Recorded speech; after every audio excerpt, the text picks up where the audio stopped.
Hi, welcome to our YouTube channel Education Wire. Today we are going to have a lecture on history for the standard 7. Okay, let's start. Chapter number 6, Conflict with the Mughals. So far we have studied that Chhatrapati Shivaji Maharaj had successfully fought the Adil Shahi. Okay, उन्होंने आदिल शाही को हराया था.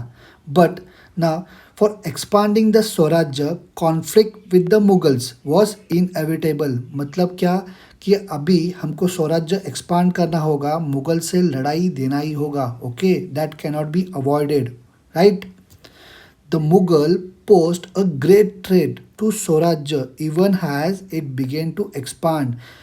मुगल लोग स्वराज्य को एक trade post करते थे. जैसे ही हम लोग स्वराज्य को एक्सपांड करना शुरू किया था या उसका फाउंडेशन लेड डाउन करना शुरू किया था, तो स्वराज्य को एक ट्रेड पोस्ट करते थे मुगल्स. ओके, तो Maharaj still triumphed over this threat too. मतलब महाराज जी ने इसके ऊपर भी क्या एक सक्सेस अचीव कर लिया था. ओके, ही रीगेन, महाराज ने अपने सारे फोर्ट्स और टेरिटरी को मुगल से रीगेन कर लिए थे, फिर से लड़कर हासिल कर लिए थे. Okay, Shivaji Maharaj got himself crown. Okay, ही टुक अप ए कैंपेन. इन्होंने अभी अपना जो कैंपेन था वो साउथ की तरफ मोड़ लिया था.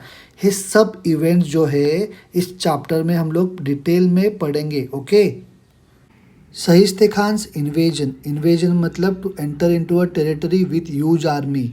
इन फेब 1660 सहिस्ते खान अपना अहमदनगर छोड़ के पुणे के प्रोविंस में एंटर कर जाता है. ओके, ही रैवेज मीन्स सीवियरली डैमेज करता है जो स्वराज्य के जो टेरिटरी होते हैं उसको, by sending small units of his army. Okay, अपने छोटे छोटे यूनिट्स आर्मी के वो नेबरिंग एरियाज में छोड़ देता है और जो चाकन है वहाँ पे एनकैम्प करता है. ओके, जो फिरोंगोजी नरसाए होते हैं, जो किलेदार होते हैं at the fort of Chakan. Okay, he offered a strong resistance. वो कड़ी टक्कर देते हैं सहिस्ते खान के आर्मी को. स्टिल मुगल क्या करते हैं, उस फोर्ट को कैप्चर कर लेते हैं चाकन के. ओके, सहिस्ते खान अपना कैंप सेटअप करता है लाल महल में जो कि पुणे में है, where Shivaji Maharaj lived in his childhood. Khan sent his forces in the regions around Pune. वो पुणे के आजू बाजू के इलाके में अपने जो फोर्सेस है उनको छोड़ देता है. वो फोर्सेस क्या करते हैं, लोगों को लूटते हैं. 2 years पास, 2 साल बीत जाते हैं. But he would not think of living Pune. वो सोचता नहीं है कि पुणे छोड़ के जाना. Okay, naturally this has an adverse effect. ये लोगों के माइंड पे, मोरल पे एडवर्स इफेक्ट होता है क्योंकि कंटिन्यूस इसका अत्याचार चलता ही रहता है. इन सर्कमस्टेंसेस में महाराज एक प्लान करते हैं कि अभी इसको सबक सिखाना ही होगा, right. Maharaj decided to raid Lal Mahal. Okay, secretly under his own leadership. वो खुद के ही लीडरशिप के अंदर वो डिसाइड करते कि अभी लाल महल को रेड करेंगे. ओके, और हे 5 अप्रैल 1663 को होता है. महाराज raided Lal Mahal at night with select band of soldiers, कुछ ही सोल्जर्स के साथ. ओके, इस रेड में शाइस्ते खान अपनी उंगलियां गंवा देता है. ओके, उसको बहुत बेइज्जती फेस करनी पड़ती है. फिर उसी के साथ वो पुणे छोड़ देता है और अपना कैंप वो औरंगाबाद में शिफ्ट कर देता है. इस एपिसोड के कारण जो औरंगज़ेब था वो बहुत नाराज़ था शाइस्ते खान से. औरंगज़ेब उसको बंगाल के प्रोविंस में शिफ्ट कर देता है, ट्रांसफ़र कर देता है, right. After the successful attack on Shaista Khan, जो लोगों के मन पे, मोरल पे जो इम्पैक्ट हुआ था क्योंकि लोग कंटिन्यूस 2 साल से उसका अत्याचार फेस कर रहे थे. ओके, फिर लोगों का जो फेथ था महाराज के कैपेबिलिटी पे वो और भी मजबूत हो गया. Okay, after this event, right. Now Surat campaign. इन 3 सालों में शाइस्ते खान ने बहुत सीवियरली बड़े बड़े टेरिटरीज जो थे स्वराज के उसको डैमेज किया था. ओके, अभी इसका अच्छा खासा लॉस हमको निकालना था, बराबर है.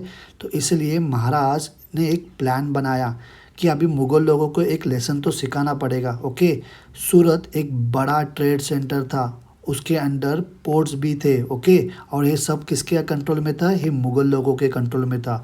वहाँ पे बड़ी बड़ी फैक्ट्रियाज थी और वो फैक्ट्रीज ब्रिटिश और डच की थी। वहाँ से मैक्सिमम रेवेन्यू कलेक्ट किया जाता था। ओके, और ये सब रेवेन्यू मुग़ल लोगों के पास जा रहा था। Okay, it was a rich city. Maharaj ने एक प्लान बनाया और सूरत के ऊपर मार्च किया। ओके, इनायत खान जो सूबेदार था सूरत का, वो महाराज को टक्कर नहीं दे पाया। ओके, महाराज ने यहाँ से प्लेंटी ऑफ वेल्थ ले लिया without bothering the common people, मतलब जो कॉमन लोग थे उनको बिना परेशान किए हुए। ये जो कैंपेन था सूरत का वो कम्प्लीटली सक्सेसफुल था। ये कैंपेन एक ब्लो था जो औरंगजेब था उसके प्रेस्टीज को, उसके स्टेटस को। ओके, जय सिंह इन्वेजन, इन्वेजन मतलब आपको मैंने बताया to enter into a territory with huge army to stop Shivaji Maharaj. उनकी सब एक्टिविटी स्टॉप करने के लिए औरंगजेब अभी क्या करते हैं? औरंगजेब अभी मिर्जा राजे जय सिंह को भेजते हैं। वो एक एक्सपीरियंस और पावरफुल राजपूत सरदार थे। ओके, फिर जो जय सिंह है वो पुणे में आते हैं। वो स्टार्ट करते हैं सब अपने फोर्स को शिवाजी महाराज की तरफ भेजना। Okay, to the Portuguese of Goa and Vasai, Dutch of Vengurla, British of Surat और सिद्धि ओ जंजीरा के तरफ से। ओके, जो जय सिंह है वो इन सब को सजेस्ट करते हैं कि ये सब एक नेवल कैंपेन शुरू करने के लिए महाराज के खिलाफ। जय सिंह एक प्लान बनाते हैं। वो प्लान ऐसा बनाते हैं कि जो भी महाराज के अंदर जो फोर्ट्स है उसको कैप्चर करने का। ओके, मुगल्स अपने जो फोर्सेस है ओके वो स्वराज के अलग अलग पार्ट्स में भेज देते हैं। They ravage the territory of the Swaraj. Okay, ravage मतलब सीवियरली डैमेज कर देते हैं जो भी स्वराज के अंदर जो टेरिटरी है उसको। महाराज बहुत ट्राई करते हैं कि मुग़ल को कड़ी से कड़ी टक्कर दिए जाए, मगर जो जय सिंह और दिलेर खान है उन लोग दोनों साथ में मिलके क्या करते हैं? पुरंदर इस किले को पूरा सेज लगाते हैं, मतलब घेर लेते हैं। जब भी मुगल्स क्या करते हैं उस फोर्ट को जब भी घेरा डालते हैं, जो मुरारबाजी देशपांडे है वो बहुत बहादुरी से लड़ते हैं और उनका डेथ होता है एक हीरोज़ की तरह। ओके, जब महाराज इस सब सीरियसनेस को समझते हैं, इस सिचुएशन को कि समझ रहे हैं कि उनके जो सिपाही है वो मरते जा रहे हैं, लोगों को परेशानी होती है, तो महाराज टॉक्स को चालू करते हैं, मतलब बातचीत को चालू करते हैं फॉर अ ट्रीटी। किनके साथ? जय सिंह के साथ। वो जय सिंह को मिलते हैं पर्सनली और एक ट्रीटी करते हैं। ओके, वो ट्रीटी साइन होती है जून 1665 में। उस ट्रीटी को बोला जाता है ट्रीटी ऑफ पुरंदर।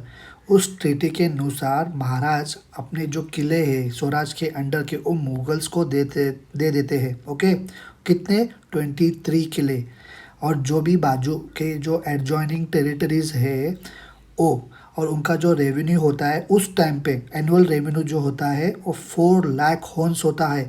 तो उसका अभी 400 साल आप कैलकुलेट करो कितना होगा।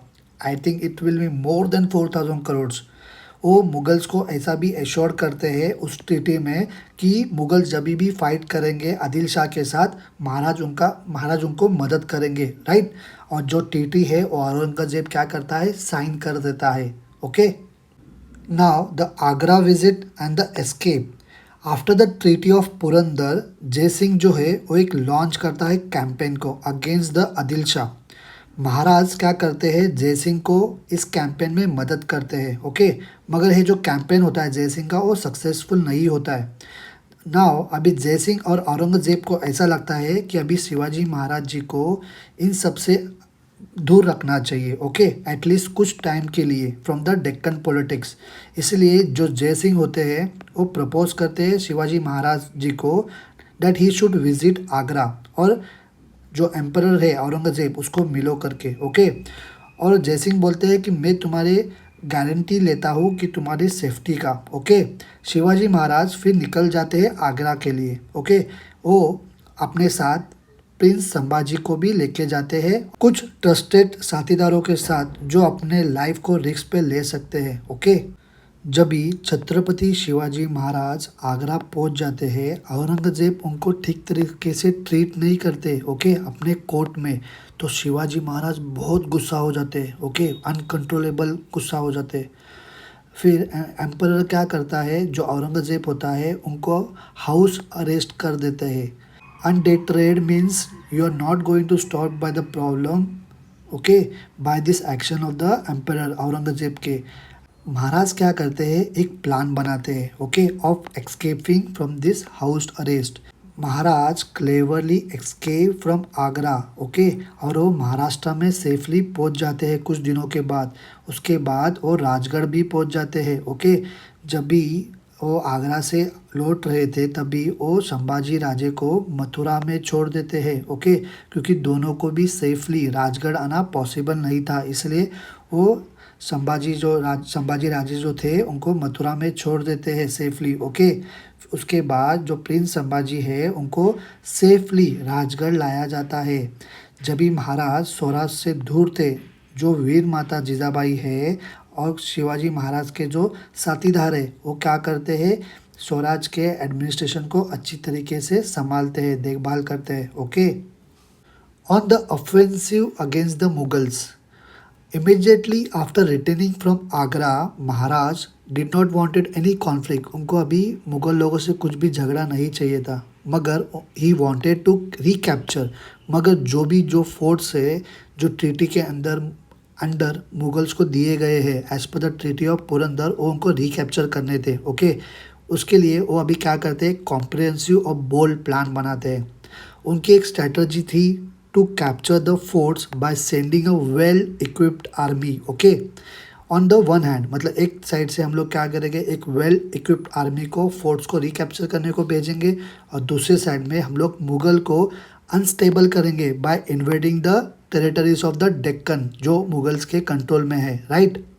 महाराज क्या करते हैं, मुगल्स के टेरिटरी को अटैक करना चालू करते हैं, जो कि अहमदनगर और जुन्नर में थी। देन वो रिकैप्चर करते हैं बहुत सारे फोर्ट्स, जैसे कि सिंहगढ़, पुरंदर, लोहगढ़, माहुली, करनाला और Rohida, okay, one after the other.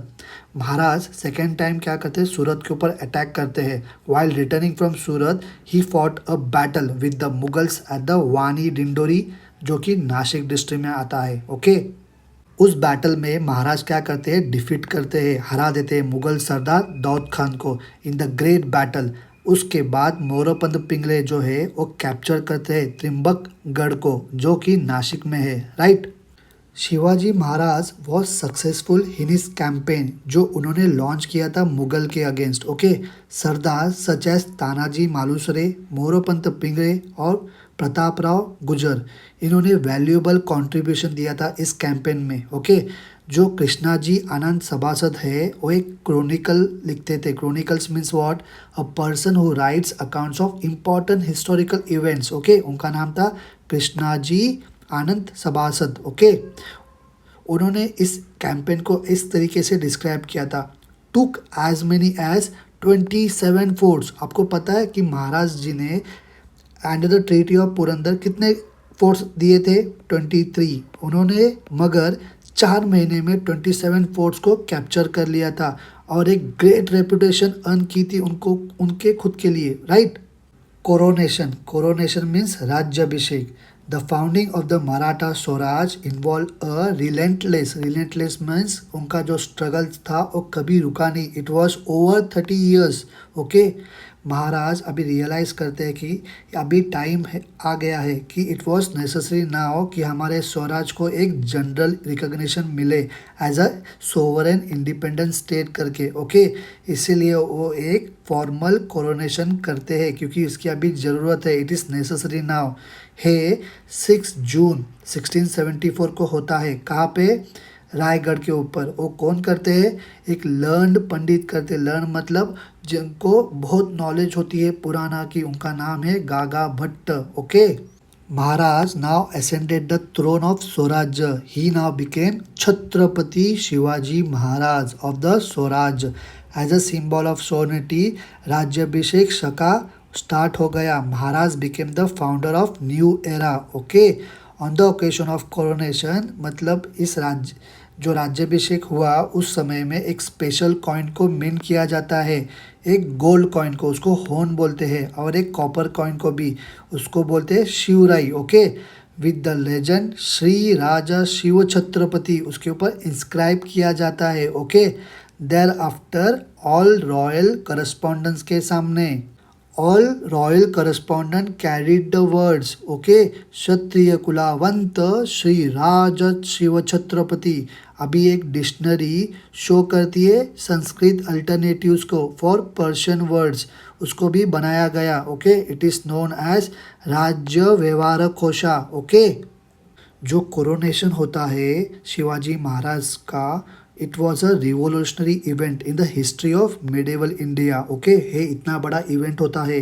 While explaining the important of this event, Sabhasad जो थे उन्होंने ऐसा लिखा, it was no mean of achievement for a Maratha king to become a such a great Chhatrapati. Okay, shortly after this event और एक event होता है, वो 24 सितंबर 1674 को होता है। शिवाजी महाराज had his second coronation performed under the guidance of Nischalpuri Gosavi. Okay, there were two traditions of religious ceremony in India. एक होता था वैदिक और दूसरा होता था तांत्रिक। महाराज honored both the traditions and had two coronation. Okay, जो सेरेमनीज परफॉर्म किए गए, राइट। प्रिंस संभाजी राजे जब भी कोरोनेशन हुआ छत्रपति शिवाजी महाराज का, तभी वो 17 साल के थे। ओके, उन्होंने डिस्क्राइब किया कोरोनेशन सेरेमनी को अपने ट्रीटीज़ में, उसका नाम था बुद्धभूषणम। ओके, उनके एक्सपीरियंस के अनुसार विदाउट मेजरिंग और counting plenty of money, clothes, elephants और हॉर्सेस वो डोनेट किए गए। जो भी ग्रेट स्कॉलर्स जिन्होंने उस कोरोनेशन को अटेंड किया अलग अलग रीजन में से, उनको ये सब डोनेट किया गया।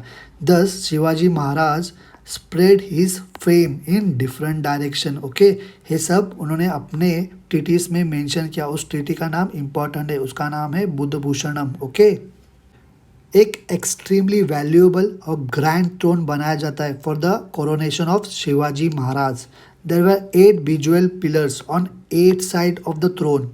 ये जो थ्रोन होता है, इट इज़ मेड ऑफ 32 मन of golds, has been studded with precious jewel. Okay, now the campaign towards the south. 3 years after the coronation, in October 1677, Chhatrapati Shivaji Maharaj undertook a campaign towards the south. He went to Golconda. Okay, he called on the Qutub Shah. He entered with him into a treaty of friendship. Okay, later after few years, Maharaj won Bangalore, Hoskote in Karnataka, Jinji, Vellore, etc. Okay, there were the forts in today's Tamil Nadu and some other territories of Adil Shah. He appointed Raghunath Narayan Hanamante as the chief administrator to look after this conquered territory. Okay, Yankoji was a half brother of Shivaji Maharaj. He was ruling at Tanjavur. Shivaji Maharaj tried to get him to participate in the activity of Swaraj. After Yankoji Raje, the rulers of Tanjavur encouraged art and learning. Okay, the Saraswati Mahal Library, it is a world famous. Okay, in this campaign towards south, Maharaj had annexed the fort of Jinji in Tamil Nadu to his Swaraj. This proved to be of great importance in the latter years. Why? Because when the Mughal emperor stayed in Maharashtra to destroy Swaraj, जब Mughal empire कुछ समय के लिए महाराष्ट्र में रहते हैं स्वराज्य खत्म करने के लिए, तभी Rajaram Raje had to leave Maharashtra for the reason of safety. Okay, at that time Rajaram Raje क्या करते हैं, शेल्टर लेते हैं in the southern fort of Jinji. Okay, और वहीं से जो एडमिनिस्ट्रेशन है स्वराज्य का चलाते हैं, right.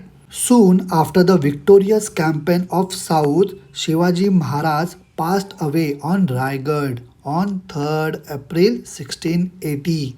His death at the age of 50 was a great loss for a Swaraj. A great era came to an end. Okay, we end this chapter here. If you have any doubt, आप लोग मुझे नीचे comment करके बताइए। Okay, मैं reply कर दूंगा। आप लोग क्या कीजिए, इस वीडियो को लाइक कीजिए, आपके दोस्तों के साथ इस वीडियो को शेयर कीजिए और जाते जाते इस चैनल को क्या कीजिए, सब्सक्राइब कीजिए। हम मिलेंगे अगले वीडियो में। Okay, bye.